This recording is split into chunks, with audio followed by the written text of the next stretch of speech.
And so at that point, we pulled Josh out of the home, and we knew of a man who mentored young men. And he really helped young men who had made unwise choices in their lives to get straightened out. And he was running a training center in Little Rock, Arkansas. And he said Josh could come down there and actually do some construction work with him. And he would counsel him and work with him and hopefully get him straightened out.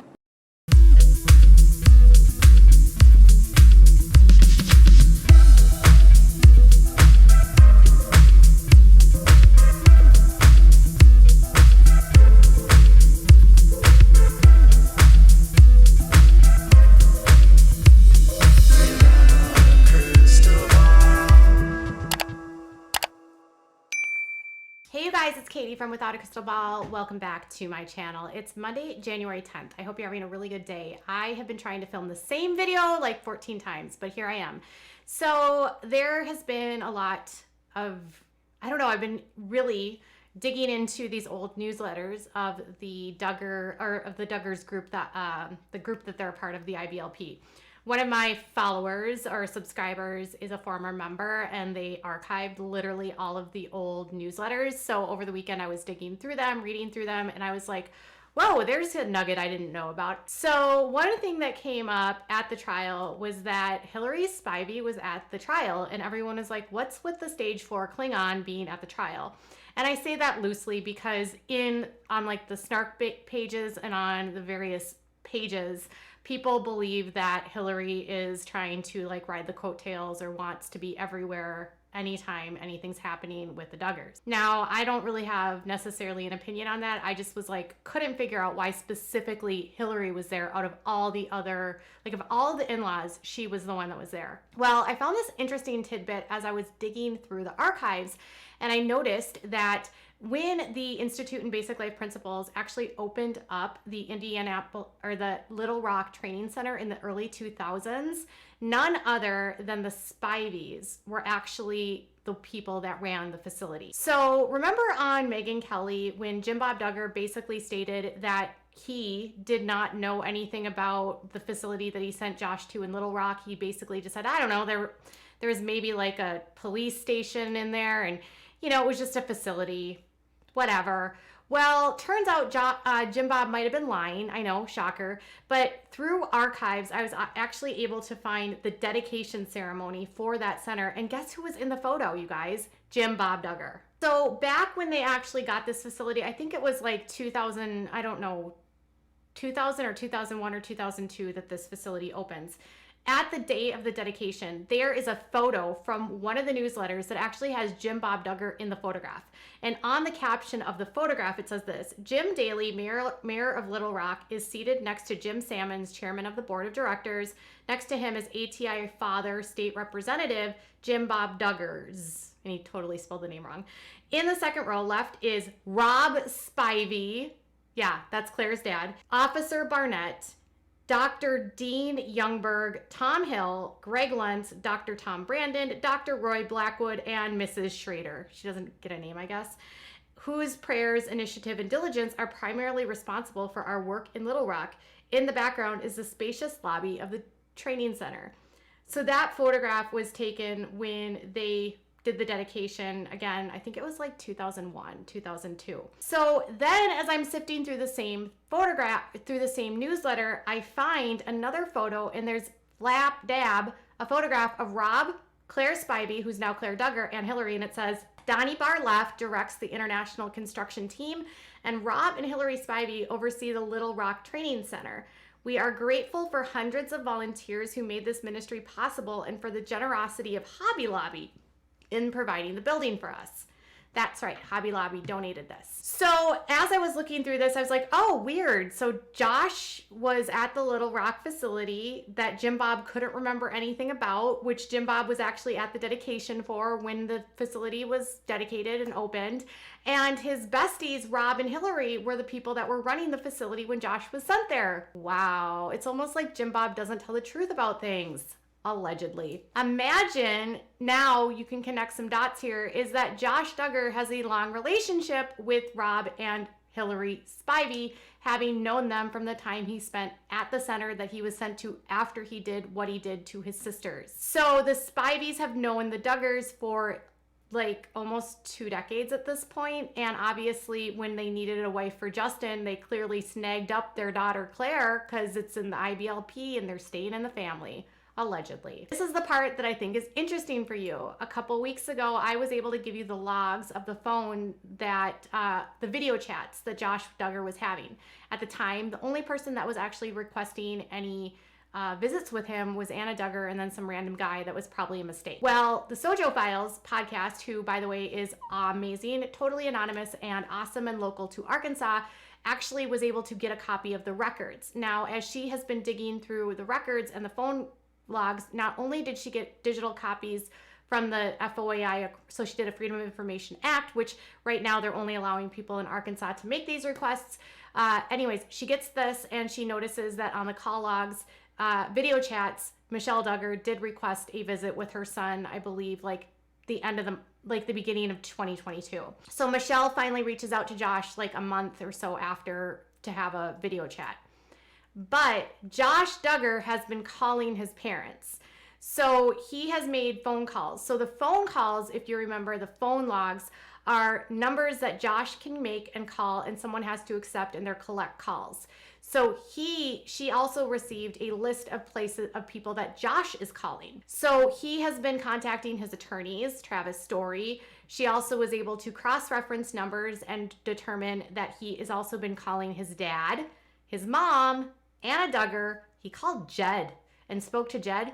And he's also talked to Rob Spivey several times for whatever reason. So Rob Spivey is on the list of people that Josh Duggar is calling. Is he calling to talk to Justin? Is he calling to get counseling? If Rob Spivey is the individual that helped Josh in the early 2000s when he received help at Little Rock, perhaps he's talking to him about like all that stuff or working through things with Rob. I'm not really sure. But it is notably interesting that on the 30th of December, she was able to cross-reference a phone call to Jed Duggar. Not sure why he would call Jed other than the fact that they used to work together. And if you're wondering if the phone call was long, no, it was only 3 minutes. He's only had a few brief phone calls as well with his dad. The longest, he's had 3 calls that she could locate to him. And one was 7 minutes, one was like 3 minutes, and one was 2 minutes. So Josh is calling his parents and they are not spending a lot of time talking to him. So he's still in communication, at least has made communication with at least one of his siblings, his brother Jed. The others are Anna, his parents, and his attorneys. Not super exciting. But Rob Spivey, really. So not only were the Spiveys actually like coming to the courthouse, Josh is also in communication with the Spiveys. Oh, to be a fly on the wall to know what he and the Spiveys are talking about in these calls. I wish we could get the Freedom of Information Act records of what they actually say, but I doubt that's even a thing. So Michelle finally makes a decision to reach out to him after the beginning of the year, likely after press was released that they hadn't rescheduled any visits.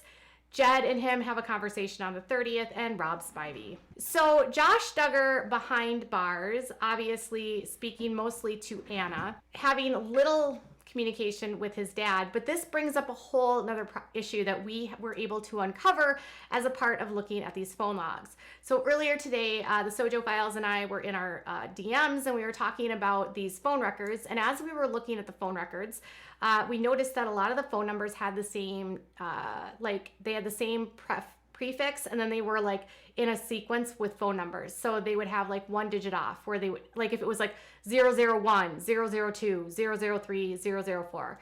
And it appeared as though the phone numbers were a part of a family plan. So as we were digging through the records, I was then able to speak with one of my sources. I said, do you know if Jim Bob had a family plan for all the kids and all the family members? And my source said yes, as far as they knew years ago when he set up a lot of the phones for a lot of the people. And if you remember, he has cell phone towers like on his property.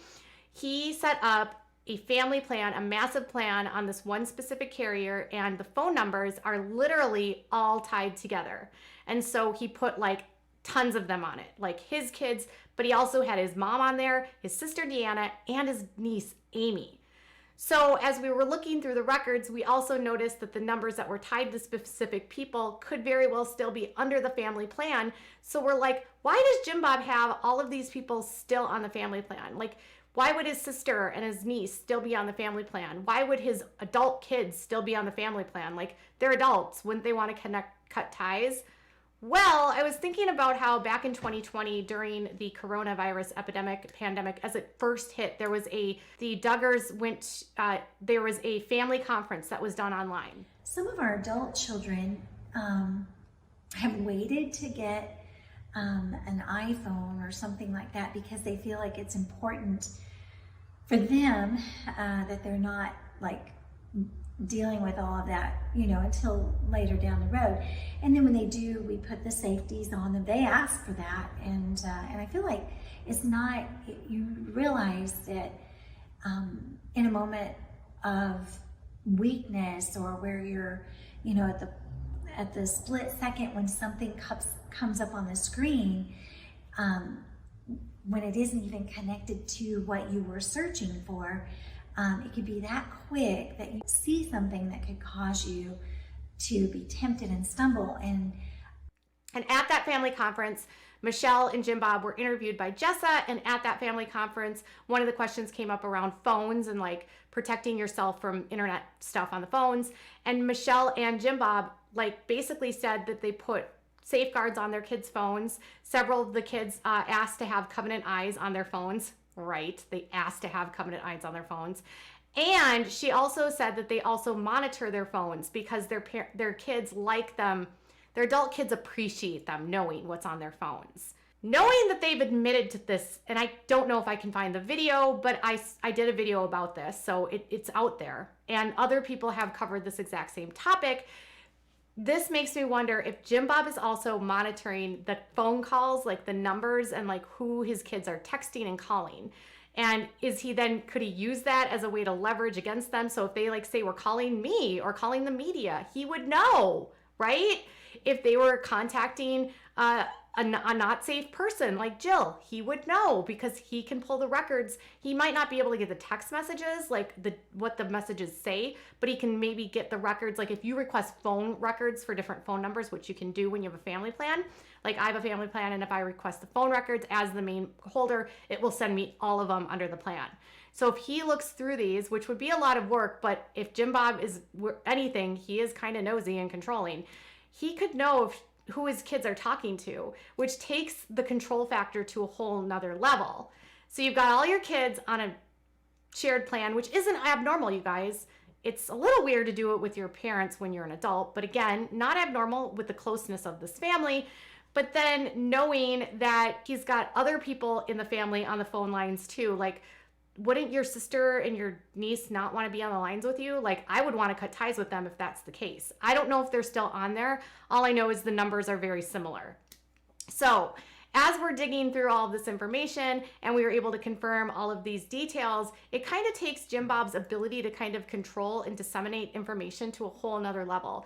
In Josh's trial, they also talked about how they have a group text where they all communicate, which again, not a huge deal, but if you're Jim Bob and you want to be able to get a message out to the public that you need to control the narrative, for instance, having a group text would help facilitate instructions if you wanted to tell people, hey, could you post this? Could you post that? Could you do this? Could you do that? That could explain why on certain days it seems like the posts all come in like a slew, like they all post the same thing. Bing, bing, bing, bing, bing. And Jana has been posting a ton since she's changed her plea.